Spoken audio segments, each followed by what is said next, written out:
You want to upgrade your car with wireless Android Auto and Apple CarPlay?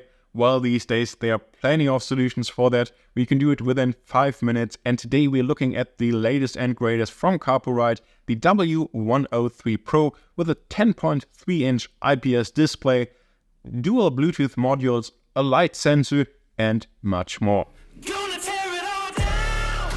So first, let's dive into the box, and of course, first up, we'll see the device itself with this 10.3-inch display, and the build quality is quite good, and Carpuride seems to be one of the market leader in this department, and therefore not really a big surprise here. I've used many of their systems before, and they are always top-notch when it comes to the quality. Moving on, next up we'll have a self-adhesive bracket, a suction mount bracket that can also extend and vary in the angle. Then we have a car charger with USB-C, which is very important, a suction cup, a gasket, a 3.5mm aux audio cable, and a user manual. Moving on to the ports and also the buttons. On the top we'll have the power button. Then on the rear we'll find a 3.5mm microphone input, a micro SD card slot, a 2.5mm input for a backup camera, which isn't included inside of the box.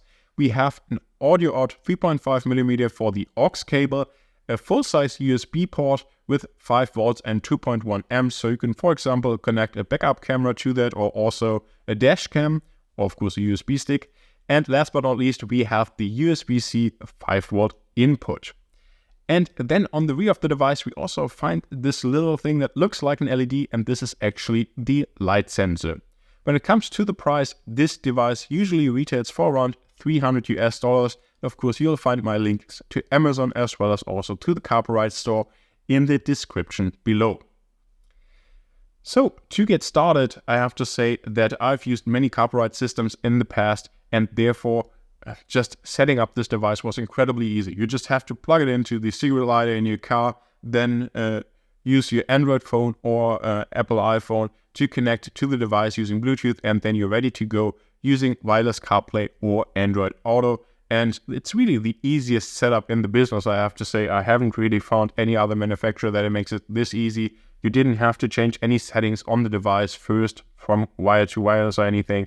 It works straight away. But of course, if you want to, you can also use both of these systems wired, so you can just connect your cable to the USB output on the back, and then you can use Android Auto as well as Apple CarPlay wired as well.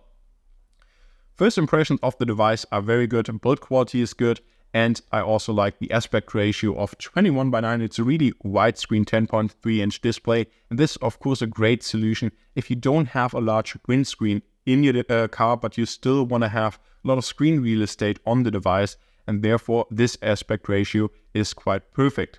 If you have a larger windscreen, like for example here on our Ford Transit, then you can also of course use a regular 16:9-inch system. For example, the 9-inch version by Carpuride, which I'll also link below. This is what we've used previously, and this is also a great system that offers most of the same features.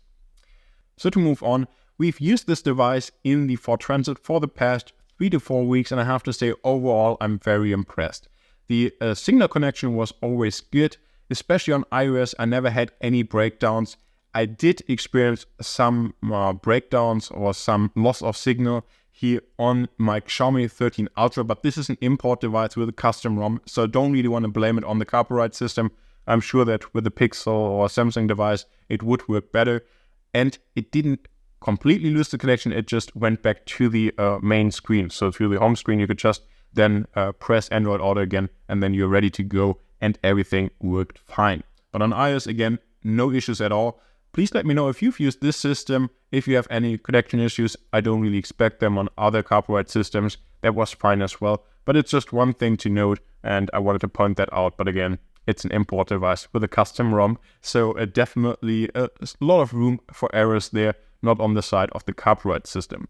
Most of the time I've used it with my iPhone 13 mini, and it just worked flawlessly. I really like the aspect ratio of the device also for the split screen view in Android Auto as well as Apple CarPlay. You can really view a lot of the map while also seeing, for example, your appointment or Spotify at the same time. One thing I want to point out though is that the maximum display brightness seems to be lower than on the 9-inch version that we've used before. So if maximum display brightness is important to you, I would definitely suggest you go for the 9-inch version instead of the W103 Pro. Yeah, that's the only thing that really came to my mind. Other than that, it worked great, and overall I think it's a good upgrade for your car that I can definitely recommend. One thing that I also want to point out is that one of the key selling features of this device is that it has this light sensor on the back. And this light sensor can do the same thing as your smartphone. It can adjust the brightness based on the brightness of your surroundings. So for example, if you're driving and there's a lot of sun outside and it's daylight, the brightness gets turned up all the way up. And then if you, for example, drive through a tunnel, it then tones down so that you don't get blinded. Now, that's a great idea in general, but I'm not sure if the positioning of the sensor at the back of the device is the right choice. Because when you're driving at night and you have head-on traffic coming towards you, sometimes they blind the sensor with their headlights, and therefore then for 5 seconds the brightness of the display turns up all the way and then turns down again. This isn't really the best solution and best experience. So at night I usually tend to turn off the sensor altogether, which of course isn't really the purpose for it, or it doesn't really make too much sense, but I just don't want to get blinded. I don't want to have this varied brightness at night, and this isn't the best experience. Maybe a solution for that would be to mount the light sensor on top of the device so that isn't really that doesn't get hit by the oncoming traffic. Or maybe it would be a solution to make the reaction of the sensor slower. So I would say, well, it should only level up the brightness if the light hitting it is hitting it for 5 or 10 seconds, because usually then these cars have already passed by. So it's a little bit too reactive. Maybe if it wouldn't be as reactive, then it would be a better solution as well. So I wouldn't really base my purchase decision on whether a system has this light sensor or not, because you might not really use it after all. So yeah, those are really my first impressions. I think this is a great solution to upgrade your car with Android Auto or Apple CarPlay.